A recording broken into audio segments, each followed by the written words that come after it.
that so many couples break up the minute shorty gets pregnant or like the year or two after she has a baby. Of course, the women are going to say because men are this and men are that. And I understand that because once the man leaves, she's left with the baby and she has to fend for herself. And she believed the relationship was going to work. She feels abandoned. She feels betrayed. But what if I told y'all that he might have felt that way too? See, I have a theory that if either the man or the woman or both are not prepared for the change that happens within a woman when she gets pregnant, then it's possible that the man can start to feel like a third wheel in his relationship. A lot of times, the changes that happen in a woman when she's pregnant literally happen overnight, and she doesn't even know she's doing it. She changes the way she walks, the way she eats, the way she thinks, the environment she's around. She changes the way she sleeps. So it makes sense that the energy that she's able to pour into her relationship might change too. This isn't something she's doing on happened. It literally just happened. And so the guy now has to deal with somebody that's treating him a lot different than she used to. People are going to say, well, she's pregnant. She's carrying a whole human being. And I get it. But a lot of times when y'all pregnant, y'all don't even like yourselves. So can it be that hard to understand how it's difficult for somebody else? I feel like there needs to be counseling for new parents to teach each other on how to deal with each other's emotions during those first years of pregnancy. This might save their relationship. Let's get the pitchforks. I'm going to come after you for that one. Son, they hated it. They hated it. Of course, you're a man. You're not supposed to talk about that stuff. You're not supposed to do anything. You can't talk about that. Like, and how dare you? That's the problem I'm having, is because this is real feelings.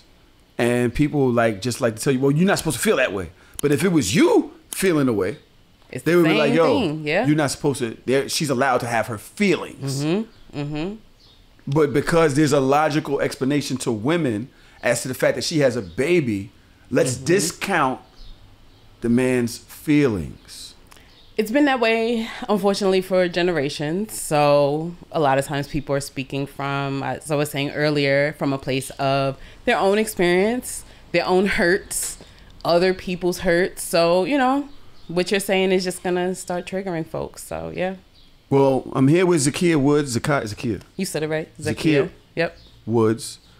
Of the Dads Get Sad Initiative seminar. Yes. That was the name of our panel discussion. Yes. And I kind of like that as a initiative name going forward. So thank you for that. If I take that, put it in my pocket, then, I think that was great. You know, because it is work that I'm still doing, actively working towards.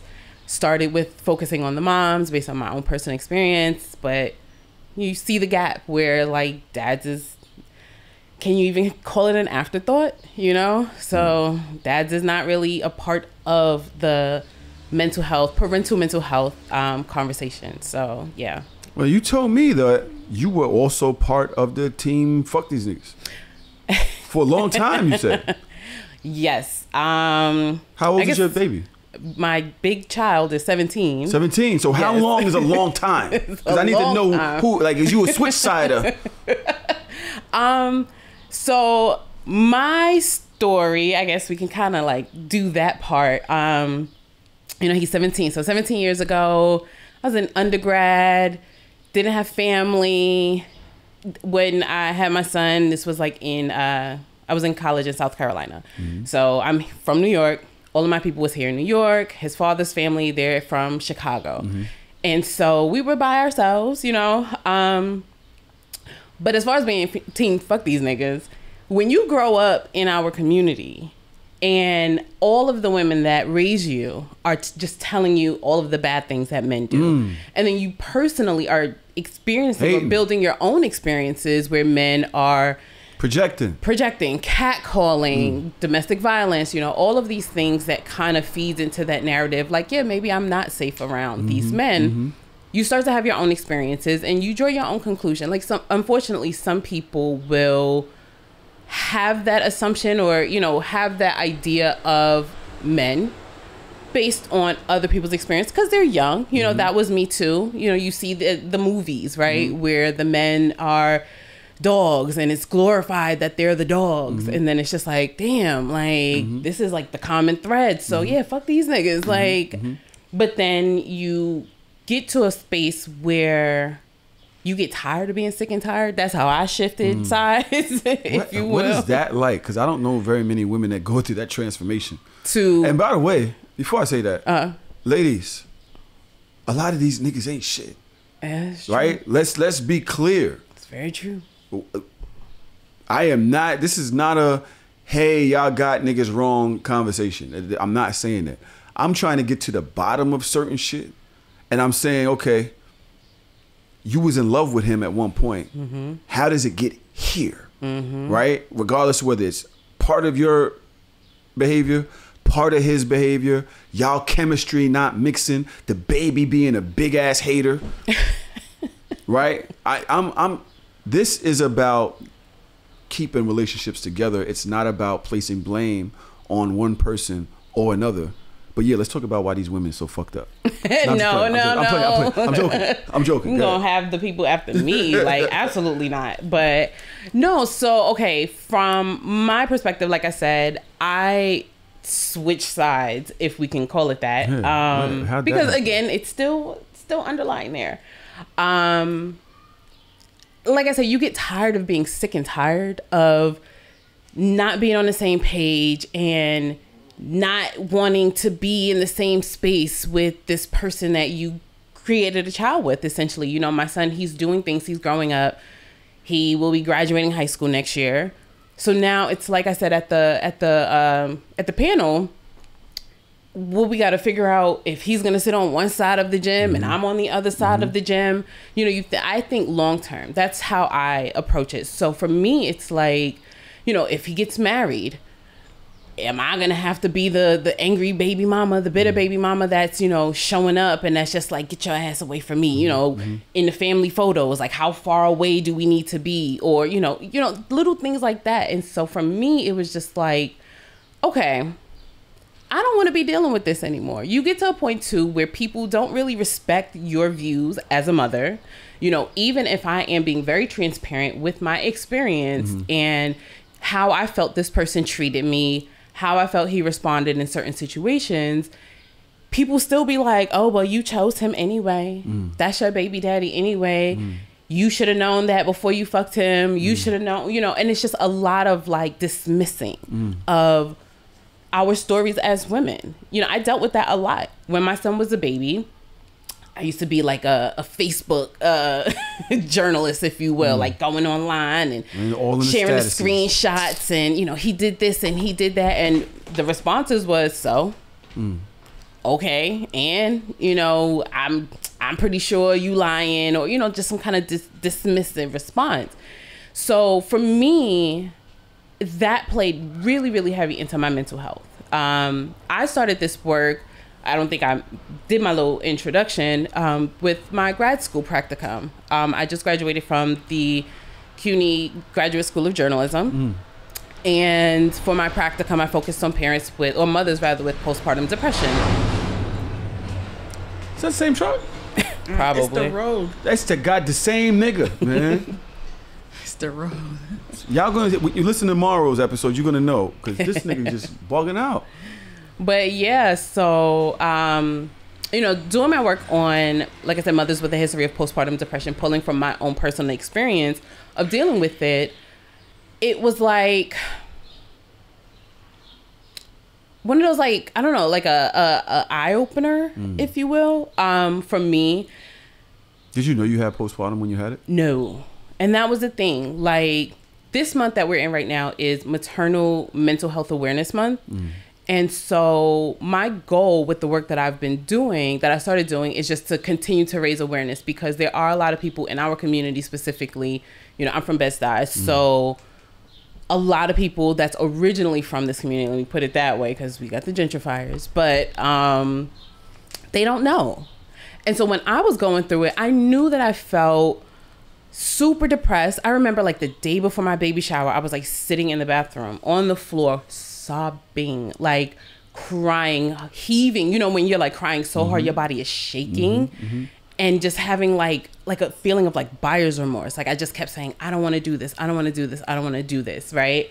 And a lot of people don't understand that perinatal mood and anxiety disorders can start before you have your baby. So that's pretty much what I was going through. Now, what did you just call it?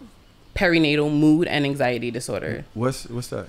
So it's like a all encompassing of the like pregnancy, postpartum phase of your mental health. So like, is there father's mental health baby month? No, there's one a day. I think this year is like June 17th. Do fathers go through perinatal mental health situations? They do. So I know when I was going through it, right, my son's father's response, and I'm not here to bash him, but I didn't receive the type of support that I needed, right? But now, 17 years later, being able to see like, maybe he was kind of going through some stuff too. You know, we weren't on good terms at the time, in my eyes. We had our things. It was, you know, a bunch of infidelity. Felt like an episode of Jerry Springer from sometimes people messaging me, all of the things, right? Being gaslit or whatever. But then it's like, he is also going through this major transition as well. So I'm now in a space, ladies, don't crucify me. I'm personally in a space where I'm able to see both sides. I'm able to see maybe he was going through some stuff. You know, our situation, like I mentioned, I had my baby when I was in undergrad in South Carolina, but then I came back to New York. He was still in the South. So, you know, you have those things. A lot of the narratives are pretty much the same across the board for so many people, right? Mm-hmm. It's just the differences is the names and the locations. Mm-hmm. I don't know if he specifically dealt with that, but I do know that dads in general do. So what are some of the, I can tell you, I was a dad twice over. Mm-hmm. I went through the situation twice over. Once I really was disconnected, and I feel remorse for the fact that I looked at pregnancy as like, oh, you're pregnant. Yeah. Like I didn't think about it twice. Yeah. Which was that's a large disconnection from everything, yeah. And a lack of support, yeah. Obviously. Yeah. But what are the emotional things that happen during perinatal? So perinatal mood and anxiety disorder, again, and I'm just speaking from the journalist side of it because that's what my specialty is. I'm pretty sure a therapist would be able to better explain it. But for moms, because moms and dads, and I'm speaking gendered because the data that's out there is gendered. So, you know, for anybody, you know, I'm not trying to leave anybody out, but, you know, just speaking how it's documented, right? Mm-hmm. So for moms, you have, you know, insomnia sometimes, or sleeping too much, or irritability, crying excessively, loss of appetite, mood swings, feeling disconnected from your baby, you know, feeling disconnected from your friends, your family, just being a completely different person. Some people deal with the anxiety aspect of it where it's just like, you know, they are very like overly worried about their baby's safety, their baby's health and safety. But then sometimes it can be the complete opposite where they're completely detached from their baby. You know, you also have like postpartum psychosis where, as the name states, you can experience hearing voices or, you know, things that's telling you like, oh, the baby is not well, you have to get rid of the baby. Like a lot of the cases that we see in the news of mothers unaliving themselves or their children, sometimes it is postpartum psychosis. Again, it just depends on, you know, what the mother says. So like, say, I think recently there was a mom that put her baby in the oven and, the baby was in the oven.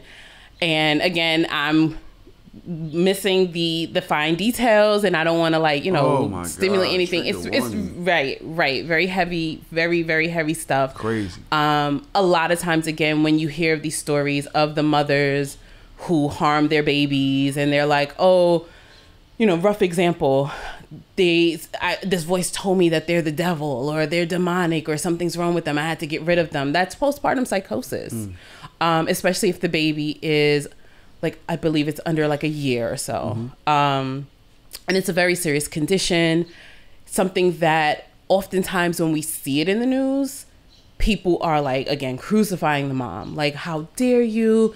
That baby deserves better, which is true. But, you know, I personally, and a lot of us who are actively trying to raise awareness about this particular topic, you know, you have to have sympathy on both sides. Once you understand what's going on and you understand that this thing is bigger than her and that she was not in her right mind when this happened, then you should be able to, you know, be like, okay, we need to do something about this. Like, this is a problem. You know, it's not new.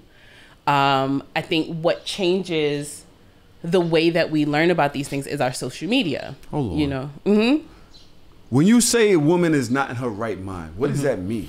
Like, what? Is she crazy for real? Because when I say that she crazy, y'all look at me like I'm crazy. Is she crazy? I mean, is it one of those things that you're not supposed to say? Like, am I supposed to know it but not say? It's like. I guess for the sake of generalized understanding, to use the word crazy when you're talking to, say, like, your friends who really don't understand. I'm talking about crazy. She's not well. She's not herself. She's not well. She's not herself. Correct. And like I said, so I'm not a therapist. So why can't we say that? You can, but then in what? Why not say that a different way? You're not well. There's something wrong with you. It depends on how you say it. You bugging out.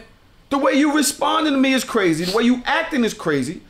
Then think about it this way, though. So, like, how you just explained that, right? How you approach that conversation, like, oh my God, you bugging the fuck out. How you expect somebody to respond to you talking to them like that? Like, yeah, she probably knows that she's bugging out. She probably doesn't know that she's bugging out because, again, if you're not fully in your own right mind, then you have no concept of what is going on with outside of yourself or inside of yourself. So, yes. So you know what I felt like? I felt like it was me. And the reason why I felt like it was me is because she wasn't like that to them. The friends, the family, they didn't see that version because they just pop in and pop out. And she puts on her best face and yeah, look, my stomach, yeah, he kicked, you know, yeah, and everything's cool. And we go home, it's like, you're getting on my nerves. Well, have you ever heard that saying that we hurt the people that's the closest to us? Yeah. That's kind of what that is. Now, unless you have this conversation with her to find out, and I don't know if you have yet or not, but if you haven't, I would like to encourage you to try to introduce that conversation into y'all's dialogue where you find out, like, was it me? Did I do something specifically to you that caused you to act that way? Or was it just because you're in close proximity? You know, were you doing something like I mentioned, you know, my son's father?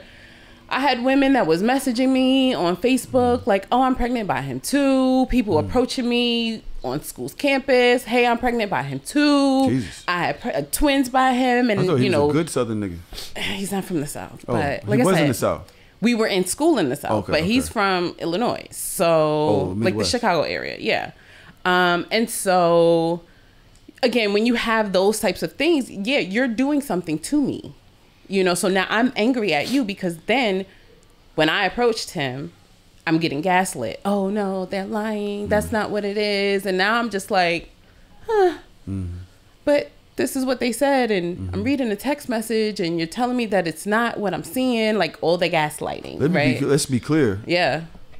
You're pregnant with twins, which is my baby mother situation, right. And I'm telling you, I don't want it.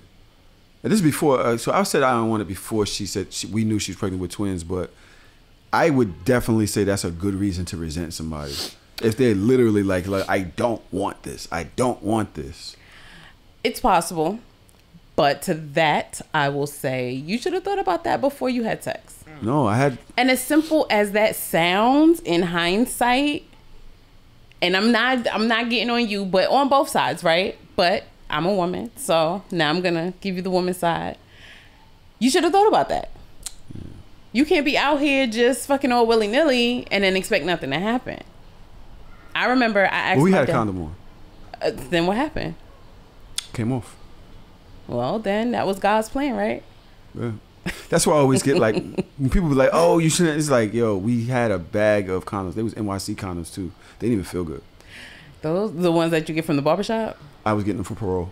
I was getting them from parole. So we had them on, and yeah, it's God's plan. I got my beautiful sons out of it. But even still, though, when you think about that, like you were doing what you were supposed to, or you thought you were supposed to do.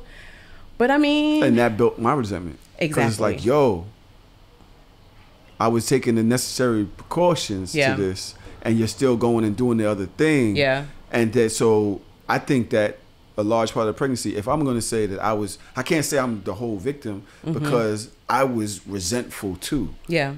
Yeah. You're making this decision without me, and it was a life decision for both of us. Yeah. You know what I'm saying? So I can't really sit here and act like it was her all the way, because I'm literally walking around tight, mad. You know what I mean? And feeling like I'm being forced.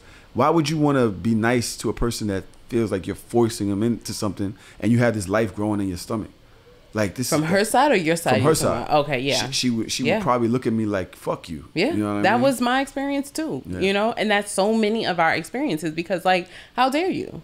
Right. You know, like I remember I asked my dad, and I often quote my dad every time I talk to people, because my dad is a very, very transparent person. Him and my mother, they separated after I was born. I was her 5th child and his 2nd. And so this was the 80s, early 80s, New York City. They lived up in the Bronx at the time, and it was just rough, right? And so being able to talk to him about, again, the resentment aspect and stuff, he was like, you know, emotional intelligence will allow you to understand that whether you have protection or not, if you having sex with somebody, you have to be prepared for this person to be the mother or the father of your child. Whether it's because condoms are not 100% safe or effective, rather. Birth control, that's hit or miss, especially if you're taking antibiotics. We know that can knock out the effectiveness of birth control. And so, again, I mentioned emotional intelligence, right? But how do we get that into our community? How do we have that conversation? So, which is why, you know, one of the reasons why I had that panel discussion and am continuing to do discussions like this, because it's like, this conversation needs to happen before you even get into the bedroom, right? Because obviously you liked each other enough to get to that point where now y'all are expecting a baby, but you have to have this conversation ahead of time, right? So, like I said, my son is 17, and I have conversations with him now too. So, which is dope, that preparation, but I don't think that nobody can prepare you for what happens during pregnancy. It's very true, which is sad, because like, there are so many cultures where they have like this whole community approach to child raising, childbirth, and all of everything that goes into making sure that the families are good, right? But for us, it's just like, don't have sex. That's what parents tell your kids: don't have sex. Don't bring no babies in this house, depending on who or what culture you come from. But then nobody's really saying, okay, if you have a child, this is what's going to happen. You know, you're going to need a job. If you're the dad, and you're going to be stressed, you're going to be tired. Like, your whole entire life is going to alter. Guess what? What? You just defined one of the worst experiences. So why would I want that as a father, as a boy, as somebody who doesn't have their finances together? If that's all because I heard all of that. I knew all of that. So now you come to me with that, and I'm like, I'm not ready to be stressed all the time. I'm not ready for the financial burden all the time. I'm not ready to take care of you and this child and whatever. I love you. We got a great time. But you're asking for cement now. This is cement. See, but I'm not ready for that. But that example that I just gave is for the people who are not ready. And let's be clear. You're never really ready for a child unless you're like physically planning for a child, like taking all the steps and doing all the things, like talking about unplanned pregnancy specifically. Is there a rule book?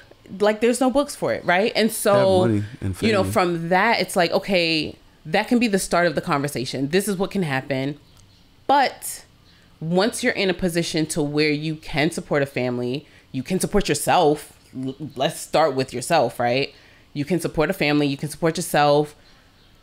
You know, you need to do a little work on self. Maybe go a little therapy, because I feel like everybody can benefit from therapy one way or another. And you meet someone and you take time. Again, all of this sounds real idealistic, right? It sounds like in a perfect world, this is how it goes down. But we don't live in a perfect world. We're here in Brooklyn. You know, people are wherever they are, and people like to have sex. People like to not talk to their kids about the consequences of their behaviors. And again, as simple as it sounds, it really is that simple. Once you have your kids and your kids is starting to question, even depending on however your kid handles it, right? I started talking to my son about procreation, pregnancy, things of that nature when I went through my doula training in like, I think it was 2014, I believe it was, because he was seeing the images in the book. Oh, well, there's a baby in the stomach. How did it get there? Very kid-friendly language, explaining it to him, again, without vulgar and all of those inappropriateness, but just letting him know fluids and, you know, whatever it was that I said to him. Again, this is like how many years ago? But I feel like there's no such thing as too young. Once they're able to comprehend, or once they're able to ask that question, then you know that they're willing to comprehend whatever it is that you tell them. Where do babies come from? That classic question, right? I have friends who have kids in high school and they are still like dreading the conversation about sex and intimacy. But you can have that conversation with your homegirls, right? You could talk about who did what and when and how and all those other details, but you can't have a conversation with your child. Our parents couldn't have a conversation with us. We just got lectured not to do it. It's like, okay, and what? Then what? Right, it's the boogeyman. Right. Like, don't you dare. And then if you do dare, then now what? Right? Now you're in trouble. Now you're on punishment. Now, like, it's just a lot of approaches to this topic that really needs to change in our community as a whole. There's people who are very progressive with it. And again, I said all of that because it plays into the depression. It plays into how we interact with each other after we're in those experiences. So like you mentioned, your baby mama, she resented you. She hated you. Y'all weren't... But yeah, resent. Right. But y'all weren't on the same page. And like I said, it's a timeless story. You know, here's the thing. I could be prepared for pregnancy from 8 years old. I can be. I can take sex ed classes in junior high school. I can have an older sister and she's pregnant and I can understand all of that, right? Do you think any of that is going to prepare you for what happens to the relationship between a man and a woman when there's a baby involved? I would like to think that if you yourself has all of that preparation, right, and say... Most of us have had that. You said most of us have? Yeah. Most of us have had little brothers, little sisters, friends that got pregnant, sex ed classes, people that tell you don't this or pregnancy is that. But they don't really give it to you like... And are you really listening as a teen or thinking like that, right? And even when you're in a relationship, you don't really realize that you need help until it's too late. As far as pregnancy is concerned, or as far as the breakup or going through shit. You don't really realize that you need help because is there like counseling, therapy is now a bigger deal than it was, but it hasn't always been. Oh, therapy was definitely not cool like how it is now. It's a thing now. It's so many people that's like self-made or self-professed. But women therapists change and stuff like that. I thought we all think that we're really in love. A lot of us, we live these fairy tale things. We might like, be. It's so great. In the beginning too. We might be. And then this baby comes and it's not great anymore. Because the shit done hit the fan. And I think it's me you don't like. She probably don't. So how do we prepare for that? Start about these conversations. Again, I have a very optimistic approach to it, and there's a lot of people who don't agree with me. There's a lot of people who are not in a position to want to have a conversation with people about this, whether it's their own baby daddy or their friends or their family or whatever. But I'm a big nerd when it comes to like educating myself and learning these things and hearing like other people's stories, because that's another component. You know, we have to be in a position to where we're able to listen to each other. Sorry. Like, that was weird. Nuts. That was nuts. But trying to get my notes from my phone. I didn't mean to do that. But yeah, you threw me off. I forgot what I was saying. Well, you've had these conversations with men. Right. several men, Right. and it's interesting to me as a woman that has gone through a situation where you broke up with your child's father and had to do certain things alone or whatever it may be, that you wind up saying, you know what, I want to give support to men. And you are a doula, so you were really giving support to women. And now you've changed over to giving support to men. Tell us some of the stories that you've heard from men when it comes to pregnancy and the feelings or the situations that they went through. Yeah, so in my role as a journalist, we have to do research, right? You have to understand whether you're a scholar, journalist, or whatever your role is. If you want to know something, you got research, right? So for me, I'm constantly asking my male friends whatever question pops in my head. I remember one question that I asked them several years ago, like, have you ever received a compliment? And the resounding answer was no, right? Just random compliment. So now recently I asked, what was your experience like when your baby was on the way? And did you receive support from friends and family after the child was born? And the response was pretty much a resounding no, like no support. One person, he told me that he didn't know that he had a baby on the way until she was like 7 months pregnant. Oh no, the baby was like 7 months old.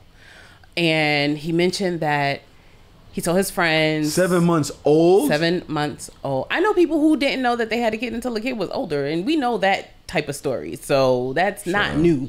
That shit. You know, and a lot of that has to do with the relationship between the parents while they were pregnant. Maybe her mother influenced her to be, not be with him. Again, it's all different. It's all situational. So you can't really point a finger in a particular direction and say, this is the breakdown. This is what's happening. This is what's wrong. But when you talk to men about their experiences at this specific stage, aside from the ones who, we know that they're there and they're in position to be supportive, even if they are supportive, they did not get support from other people. So facts. We expect men to show up and be the rock. This is outside of any type of like negative connection between dad and mom or partner and partner. This is just, generalized thing, right? You got to show up, you got to be there, you got to support, got to be on, right? But then nobody's asking dad what's going on. Post-traumatic stress is stress that's endured or that is experienced from a particular event, like a very, very traumatic event, right? So childbirth is a very traumatic experience. We laugh. I mentioned this at the panel. We laugh at the dads that be fainting in the delivery room, right? Like, oh my God, he's so weak. He got to man up. Go outside for air. Come back, right? Have you seen your babies be born? Yeah. I held my daughter's mom's legs over her head. And what was that experience like for you? I never seen her cry like that. Like, but it was like it was a pain, happy. She was and I'm like, dude, you got it. I'm like, spread them. So I'm talking, because I think that when I get stressed out, I laugh or I act stupid. Like if I go to a funeral, if I go to a funeral, I'll laugh. But do people know that about you? I don't think so. So then let's put a pin in that, right? So you in the delivery room, she spread eagle, busted wide open, get these babies out, right? You cracking jokes, you laughing because that's your stress response. That's your anxiety. That's how you respond to being very overwhelmed or uncomfortable, whatever. She looking at you like, what the fuck you laughing at? I'm over here doing this, that, and I'm literally, my insides is being pushed out of my body. I'm at the cusp of death because we know that statistic as well of women who lose their lives after giving birth or during childbirth. And she looking at you like, nigga, what? Yeah. And I'm like, you want to fight? So then you talking about the resentment aspect, right? She's mad at me because I'm laughing. Exactly. Because why are you laughing? This is a very serious and moment. I'm like, and you want to argue right now? So I'm starting to argue back with her. See, exactly. And all of that is miscommunication. Did you know that about yourself at that time? Holy shit. Did you know that about yourself at that time, that you laugh when you're stressed? But I wasn't very in touch with my emotions. But that's what I'm saying. Shit like so that. Again, emotional intelligence. These are things that for ourselves, I want to continue to have conversations with young people, period. Because it's like, For me, when I'm stressed, I get quiet. When I'm nervous, I get quiet. And then I have this intense resting bitch face. So people think I'm upset. People think I'm mad. I'm like, no, I'm just really unhappy right now. I'm really uncomfortable right now. But it's like a really long time for me to understand that about myself, because before then it was she got an attitude problem. Like, no, I'm just really, really fucking sad. So, you know, again, you dealing with your own shit in that moment, right? Crazy. That's trauma that you are taking in. Seeing her in this position, a lot of times dads who deal with postnatal or postpartum depression have that trauma response where it's like your partner, your person who, you know, y'all might not have been on the same page, but you got love for her, whatever. You saw her go through this thing and you were helpless. Like, you could not do anything in that moment, right? She's screaming, she's crying, and you can't fix it. Because we know men are designed to be fixers, right? The healers, the ones that's going to like build the world and, you know, give it to her on a platter. And you can't do nothing. So now it's like you're taking that home. Yeah. You're taking that home. She's stressed. If she's dealing with some type of anxiety or depression, maybe not. But it's a rough road when you get home for everybody. But definitely for mom. If she's nursing, oh God. Like, you got to do that every 2 hours.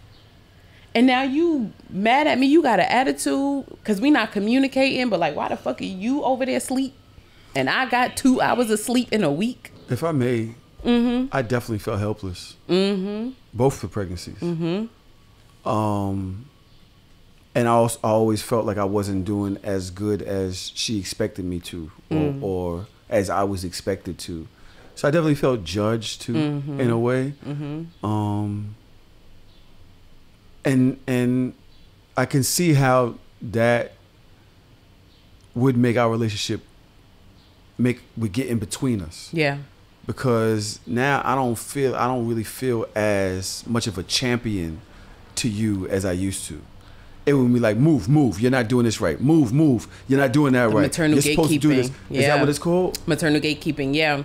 It's when us moms, grandma, doctors, everybody is like, you don't know what you're doing. You are not doing this good, so let me do it. You know, you didn't put the diaper on the baby properly. Now, let's also talk about y'all how... do that. My kids are 16 now. That's what I'm saying. Yo, I cannot go somewhere with my kids and be around women and they don't be like, did he eat?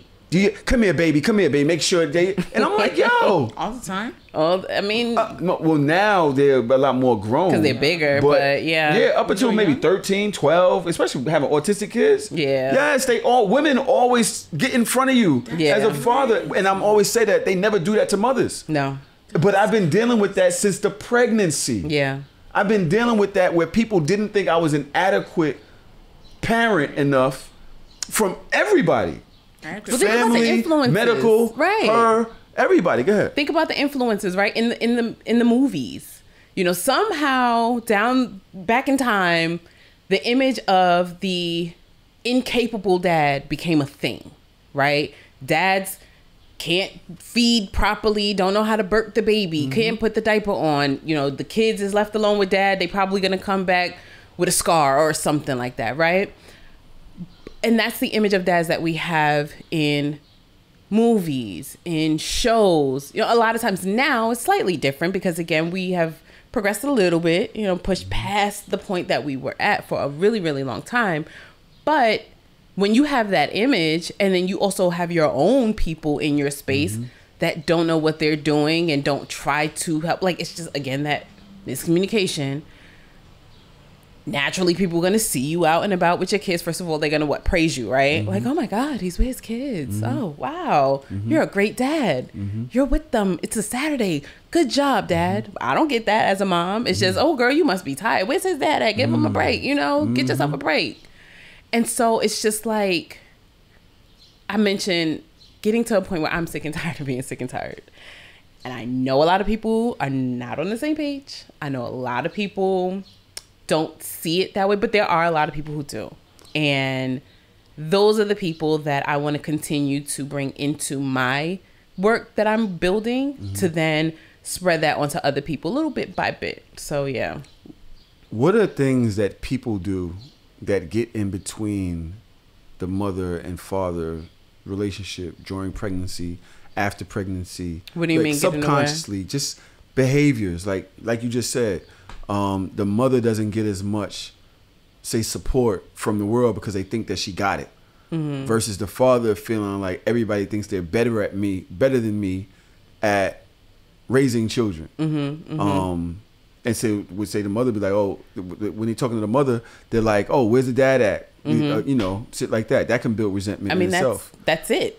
Exactly. You kind of just answered your own question, right? Where oftentimes dads are like, it's, I guess you could say like a supporting role. Well, not even a supporting character in the movie, because even a supporting character can get a Emmy or, you know, Oscar or whatever. But a lot of times dads is just kind of like an accessory in the picture. Even extra. I'm an extra. You're an extra. Yeah, person number 6. Somebody just walks on and, you know, you got to not look at the camera real quick and keep it moving because you're a filler. And even the dads that are, you know, the baby wearing dads, the dads that take their kids everywhere, the dads that are like, this is me and mine. It's like, I'm not a babysitter. I'm a father. They still get that same treatment. It's that universal treatment. But I feel like also that universal treatment goes to moms as well in regards to when we express our feelings, right? Like the angry baby mama. That's a universal thing. Just because I'm a single mother and I'm angry doesn't make me that angry baby mama, right? I think... Then the connotation means you're just mad that he left. Angry baby mama. Oh, you mad because he's not with you and you in this situation. Not because and, you know, he said he was going to be here at 5 and didn't show up till 9 or maybe never showed up. Not that type of thing. Or not because he posted online that he bought a pair of Jordans and went on vacation, but you asked him for money for daycare and he was like, I got to see. I don't know if I got it, but I got to see. But Jordan is paid, right? You know, your kid is a little... I mean, well, I got to stay fly. And the baby can't either. I'm joking. I'm joking. Your kids could stay fly too. Take the kids on vacation too. I need a break, right? You went to Turks and Caicos and hedonism and all the things. You say my kids to hedonism? And no, not the kids. I'm talking about the baby daddy. You all over the country, right? Your passport, what's it say? Passport gang member. Or whatever these people be saying. And then I'm stuck in wherever I'm at, you know, Brooklyn or Iowa, whatever. You know, because again, it's universal. It doesn't matter where you are. Yes, communities do play into how the situations play out. You know, if you live in a low income community, we know the factors that comes into play there. I mentioned earlier yesterday to you when I was talking to you in the message, what was that program? The Man in the House program, right? And a lot of people think that was about, you know, oh, kick the man out the house because I want to get my welfare check, right? No, that's not what it was. It was a government program or rather a rule that was a part of the welfare program that basically said if you applied for welfare assistance or benefits back in the 60s, 1964, that you couldn't have a man in your household. Because if you do, then you don't qualify for the benefits. And so this is like what, Vietnam War time? So think about how that played into the psyche of these fathers, right? You're applying for welfare assistance because you don't make much money, right? Both you and your woman. Now this program is saying, well, in order for your woman to get, or the household to get a little extra help from the government, you gotta go. You can't be here. You can't be in the picture. Now, I will say that it was written, when you look at the fine details of it, it was written more like for morality. Because it's like, well, you can't be out here having these kids and ain't no man in the house. You need to be married. You know, it was definitely that. But the unintentional target was definitely the breakdown of the, sadly, Black and brown families. Because although we know white people do get welfare assistance back in the day and now as well, a disproportionate amount of people back then that were applying for these programs were, you know, sharecroppers or whatever their income was. So some parents really was like, let me get, all right, this nigga ain't doing nothing but smoking weed. He think he gonna be at Woodstock. You go over there and stay with your friends. I need to get some bread in here. I'm pretty sure that did happen, but okay. Yeah. Let's talk about what you actually do. The program that you have, What are the components of it? What is the aim of it? So right now, it's just a series of panel discussions. Me, my individual self, I am partnering with local like community organizations. So the panel discussion that I had last week was with the Zeta Psi chapter of Omega Psi Phi. Mm-hmm. And I had a panel discussion back in February that was with the My Angel Doula Alliance. Again, local communities that are doing the work to address the issues that, you know, affect us however way. So My Angel Doula Alliance, she is a doula. She started her work through, you know, her healing journey after she lost her baby, you know, many years ago. But again, it's just a series of conversations. When I did my practicum research and interviewed a lot of the mothers about their experiences with postpartum depression, as I mentioned, a lot of the conversation didn't center the fathers, which is fine because it was about them. You know, myself, I'm 1 in 5, which is the statistic, who deal with postpartum depression or anxiety. But I also realized how much people didn't know. And so, again, I'm big on conversation. So it's like, all it takes is to just sit down, like we're doing right now, and to just talk about it. To bring in the experts to talk about it and to give space to, you know, for people to ask their questions, have the questions answered. And then from those conversations, now figure out, okay, how else can we approach the solution to this issue? So the next step is bringing both sides together. Because like I said, the first one was primarily moms. There were some dads in the audience. And then again, with the dads, the focus was dads. But now we need to have these people having conversations one-on-one instead of just listening to me and the panelists. Now it's like, okay, we need to have like some type of powwow. Yeah, co-parents need a AAA meeting. I've been a parent for 136 days. You really did the math on that? No, I'm saying that's what you need. You need to sit in a round circle. Oh, okay. I thought you say and speak on your experience. Yeah. You need to get a little medal at 90 days. I don't know about a medal. Yes. God damn it! This shit is a fucking. Shit is a lot. But I didn't know that fathers get postpartum. Yeah. Is that a thing that everybody knows? Or something you made up? You could Google it. Google could tell you. Fathers get postpartum? Yes, they do. Yes, they do. And so the number is 1 in 10 fathers. And again, I'm speaking gendered because this is just how the data is written. 1 in 10 fathers experience postpartum depression. So that's like what, 15%, something like that. That's 10%.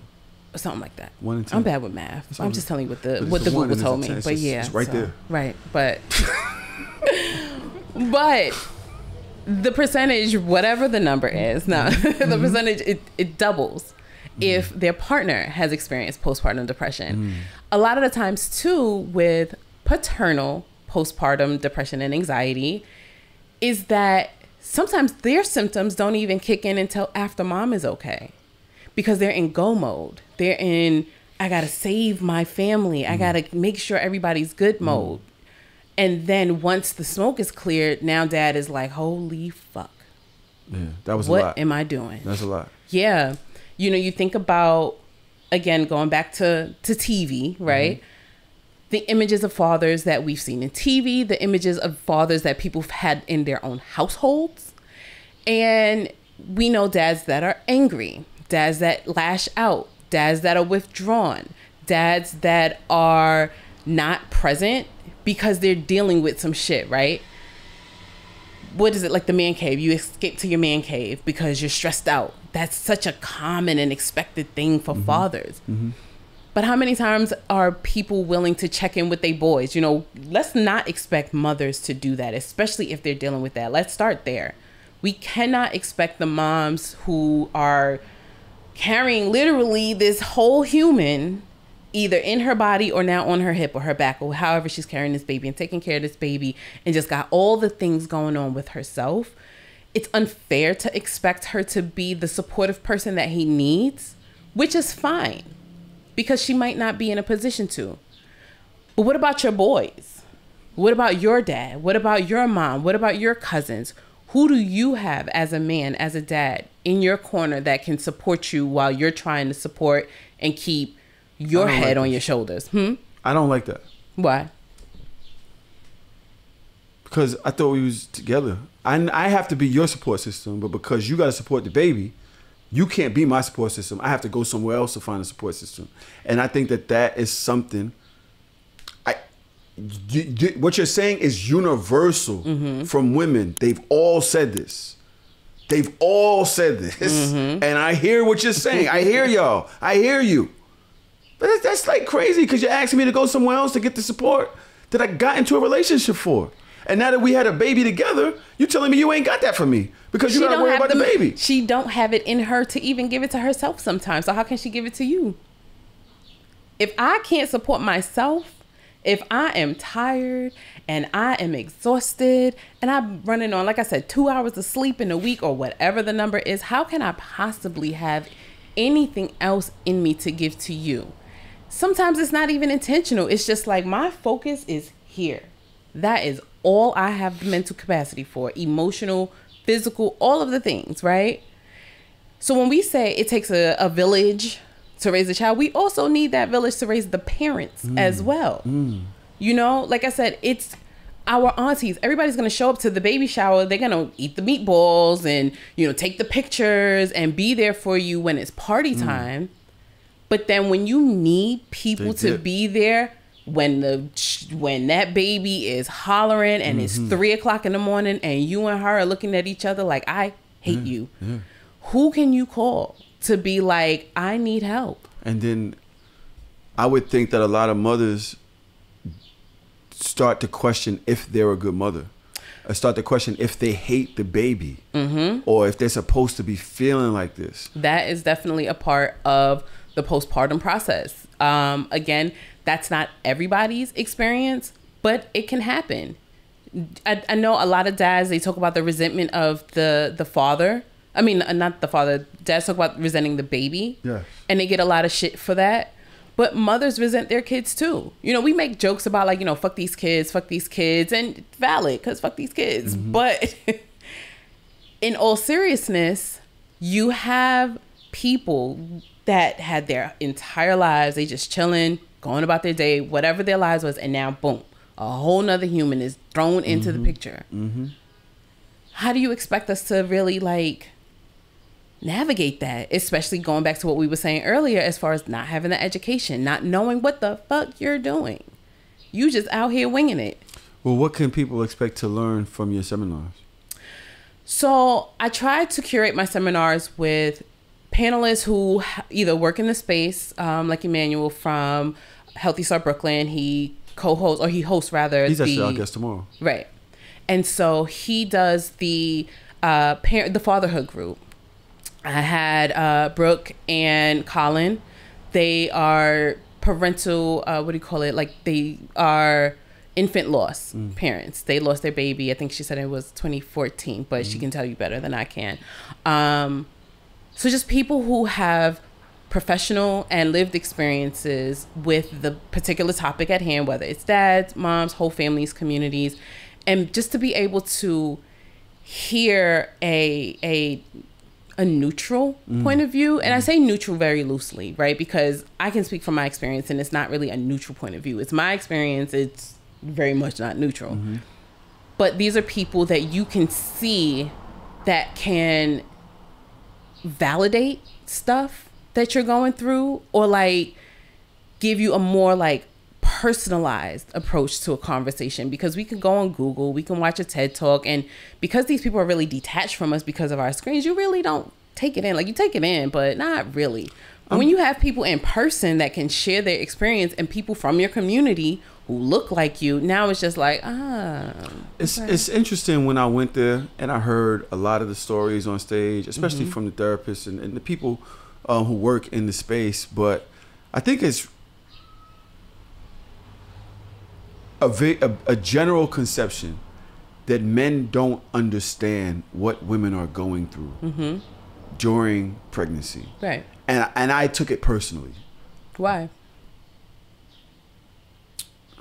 I took it personally for a number of reasons. I took it personally, for one, because of the resentment that we both had for each other at the time. I took it personally because she was nicer to other people than she was to me. I took it personally because other people recognized her more than they recognized me. I took it personal because I felt not as manly because I couldn't do anything to help. I could not. The things that she felt were natural, the maternal gatekeeping that happened, kind of pushed me out of the situation. So you felt ignored. You felt dismissed. You felt possibly triggered because those are feelings that many of us have dealt with maybe in our childhood, maybe in our teen years.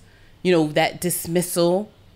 A lot of times with men, what is it? Like, if you are not in alpha mode, right? Then what are you? Right, exactly. So it's like, if you're not being acknowledged. And this defines me as a man. You're literally taking my identity outside of I don't know how to exist here anymore.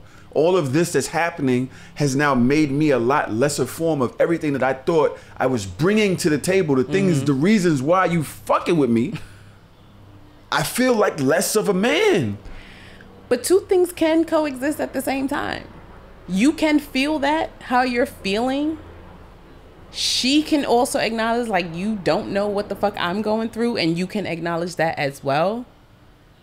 But going back to support, what you gonna do about that? Like, whose job is it to unpack that, what you just explained? Definitely. Whose job is that? I don't know if I knew, and we're talking about my son's 17. My sons are turning 17 this year too. I don't know if I knew that there were outside support systems for me. Speaking to my grandmother, or speaking to my mom, or speaking to my cousin. I remember my cousin, I called around when I was ready to leave. I called around because I didn't want to let my family down. For one, right? I was more than her and the children. Besides the fact that I had been building this resentment for a while. I never really tried to get help. Right. I never tried to get help, and I don't think I knew it existed. Right. So. And that's kind of how I felt when I was dealing with my postpartum depression. Like, Google was just telling me it's the baby blues. It'll go away in like 2 weeks. But then also too, my situation growing up in the hood, we know the stories of like the social workers coming to take the kids away, right? So it's like, if you're not at this optimal point that you're supposed to be as a parent, then any type of white flag that you raise to anybody is going to have all eyes on you in a negative way. Yes. Yes. So like for me, I was too nervous and too scared to speak up, like most or all women who deal with postpartum depression and anxiety. Like, if I say something, are they going to call child services? You know, are my family going to look at me crazy? I had somebody tell me once before, like, oh, if you hurt that baby, I'm calling the cops on you. Yeah. Like, what? Yeah. I need support. You know, and so the same goes for you. If you tell anybody like, oh, I feel ignored, I feel, you know, I'm not being heard, or whatever your experience was, what's the response you got? Like, man up. Yeah, man up. Shut up. They still saying that right now. I'm telling you, go into the comments of whatever clip they pull from this, and they're going to be like, get over it. Seek help. You niggas need to do this. Y'all need to get therapy. Y'all need to do this. But we always say that, and then it's like when people, like what you're doing right now, you know, this is a form of therapy. I'm not a therapist, but it's therapeutic, right? So when we have spaces like this is your way of starting that process of trying to heal from that. You know, it probably does still bother you because you keep mentioning it, right? So it's like, how can we expect people to really get to that point where they seek help if every time they seek help, it's like, stop seeking help? Like, how does that make sense? Make it make sense. Like, I need help. Shut up. You don't need help. You're good. Like, what? Yeah, telling me that my feelings or my emotions are invalid. That's unfair. It's just adding to the problem. Yeah, I think it's unfair.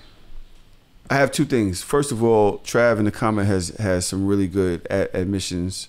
Matter of fact, let's start there. When you were speaking about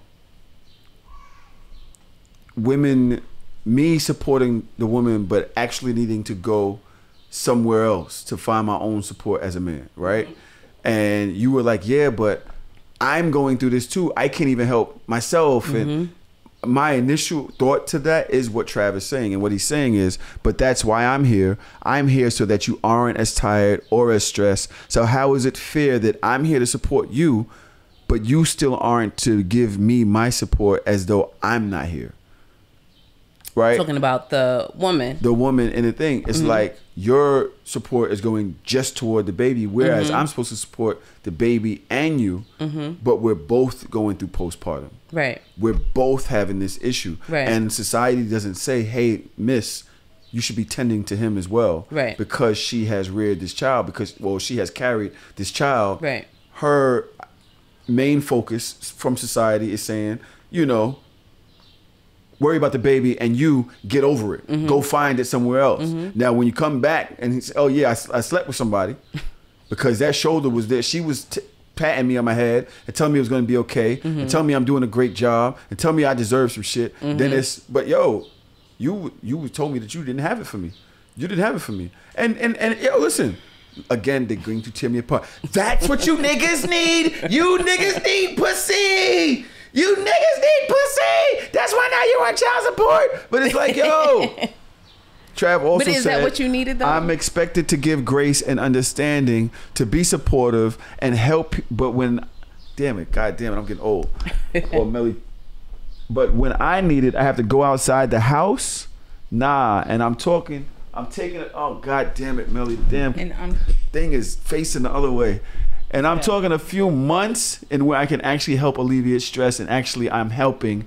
You mean you're still stressed and tired as though I'm not there? Like, I'm just not effective. I'm not effective. The dad being effective is just not in that effective. moment. I think if I'm reading what he said correctly, again, a lot of that is still going back to what we talked about as far as the bandwidth, that bandwidth that mom has. You might see the mom walking around smiling like you said you did with your son's mother and everything like that, and she might seem good, but again, she's probably all in pieces inside. So again, that's like what's that, the airplane example, right? If the airplane is about to like crash, whatever, the what's that, the mask comes down and we about to crash or whatever, you need the oxygen. If there's like a disabled person or a child, there's somebody in a position who is unable to support you for whatever reason, and you are the fully capable person, again, we know that you might be struggling too. She's helping the baby, right? Using the airplane model. She's putting the oxygen mask on the baby. Her attention is there. She doesn't have really enough of like the wherewithal in that moment to then be like, okay, let me help you too, because it's like, okay, I just helped this baby. This plane is falling real fast. Let me put my mask on because I'm about to drown. We going down. But if you already got your mask on, and again, this is just assuming that, you know, things is fine. You already got your mask on.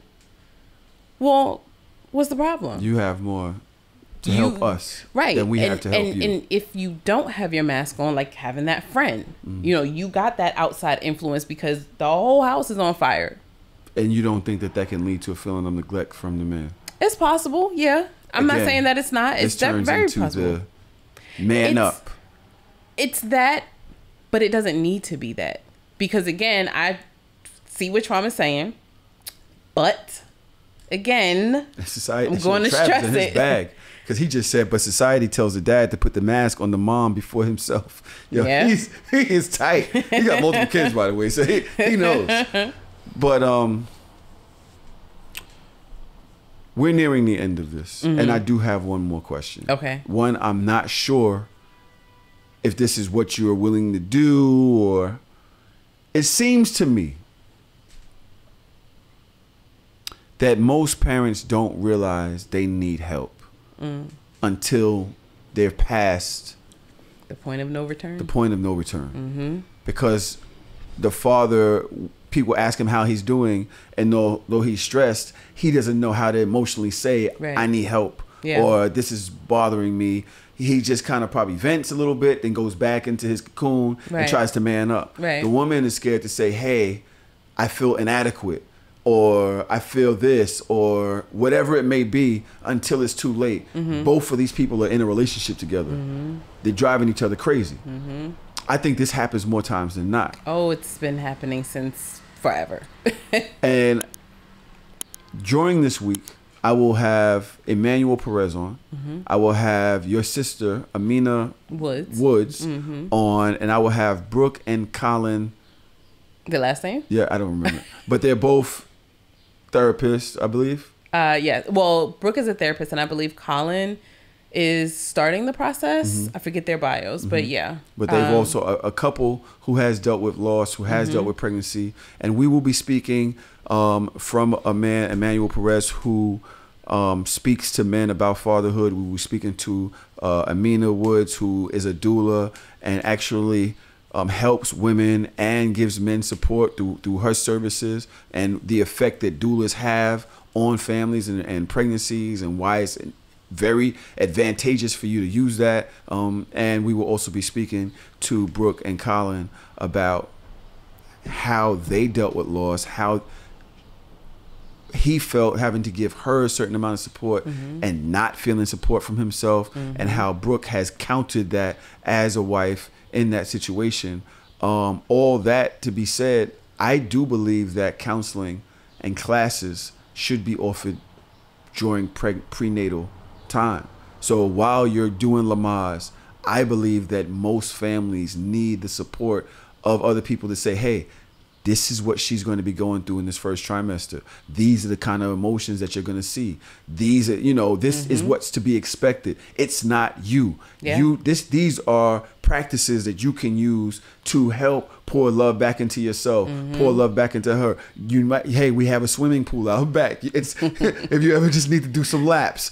Obviously that's going to take a lot of budget. But what I'm saying is, I don't think people know. And I think you hear about it. Yeah. And I just don't think that people know how real it is. Yeah. And I think that's destroying families. Yeah. I definitely believe in that proactive approach to family healing. Yes, that's what it is. We think about when you get married, a lot of times some ministers won't even marry you unless you've gone through marriage counseling before you get married. Yes. I do believe that the same thing should apply to people. It'd be nice if we could do it before they got pregnant. Yes. But once they're in that situation, I feel like, I don't want to put any type of restrictions like, oh, well, if you don't go to this counseling, then you can't get, welfare or whatever the fuck it is. Or you can't sign the birth certificate or something, right? Some kind of stipulation, right? No, I like that. I'm sorry. But I like it. That's what it should be. Neither one of y'all can sign the birth certificate. Right? No, because the mothers feel like I don't have to do that. Yeah. I'm carrying this. You can't tell me that.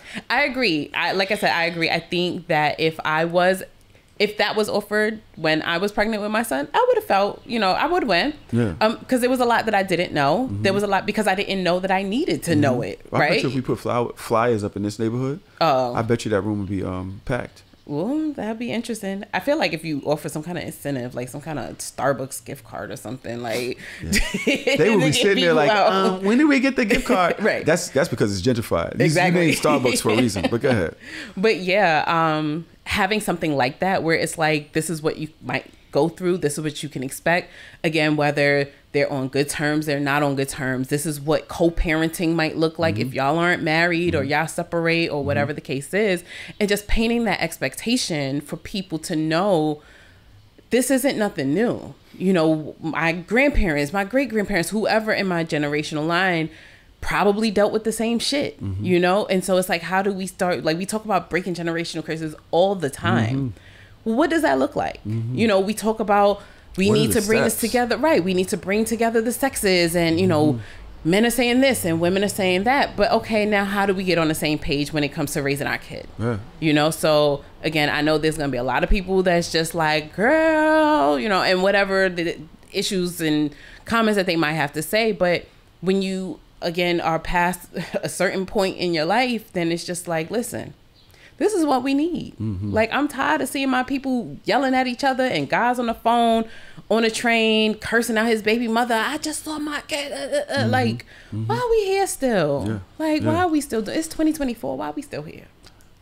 I want you guys to reach out to Zakiyah if you are going through that. If you want to know about the seminars, if you need, she has an extensive notebook full of therapists that she can point you to. Follow her on the Instagram. How do people get in contact with you? So the Instagram that I use, that I share a lot of this work on, is it's at lens, LENS .on.swivel. So lens on swivel. And a lot of times I'm posting in my stories or promoting events because I'll get more engagement. I have, most people, we got 2 pages. So, I think don't look for me on another one. Let's start a Dads Get Sad IG. I like that idea. Let's start a Dads Get Sad. We can definitely do that. And if you have support for men, if you have support for women, if you know about classes, if you know about courses. I was speaking to a therapist when this whole thing went down, and she was like, yo, it's out there, y'all just don't want to do it. It's very true. Well, and I wouldn't even say necessarily, well, that's I might have her issue. on one of these episodes.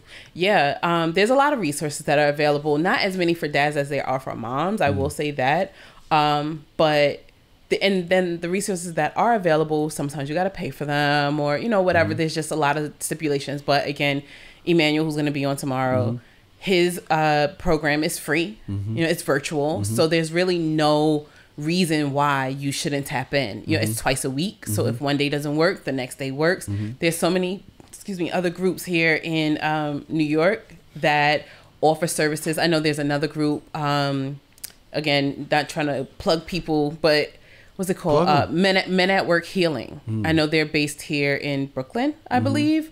And they do a lot of work with men and healing. It's exactly in the name, where they do like yoga, and they have round table, or rather round circle discussions where men come and they're very transparent and they talk about whatever it is that's going on. And then you have the other men in the space that can give that support. And it's like, if you're telling them, like, I feel like I'm invisible, they can better explain to you what that is, what's happening with you. As a woman, I can't explain, or I can't tell you why you feel this way. I can only say, listen, I feel this way. So I'm going to tell y'all ladies, Zakiyah has given us a lot of insight today. And please reach out to her if you're pregnant, if you need some support, and she can get you to the right resources. One thing that I'm still going to push back on is the fact that, men at work, what's it called? Men at Work Healing. I'm really not good with social things. Okay. So being in front of a bunch of strangers just because we're going through the same thing, like, when I get into a relationship, you're my soft spot. And when that gets hard, it's hard for me to go somewhere else without just the idea of feeling betrayed, or the feeling of feeling just abandoned in our relationship, and that you don't have it for me. I'm going to need actual, like, where's my mom? You know what I mean? Like, I don't want to say you were my new mom, but you felt that softness that I craved from the world. That was you. And now I got to go around a bunch of guys. And that's a hard pill to swallow. That's work. That's a hard pill to swallow. So that's why I always say that maybe the couple should go together, so that she could possibly just understand that he goes through postpartum too.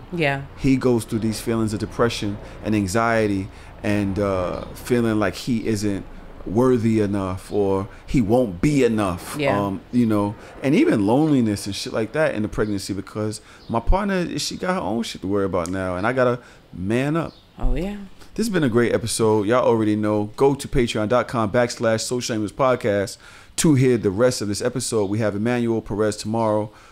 Wednesday we have Amina Woods, and Thursday Brooke, Colin. I might get Britt from Chicago on here. I don't know. We'll see. We'll see y'all tomorrow.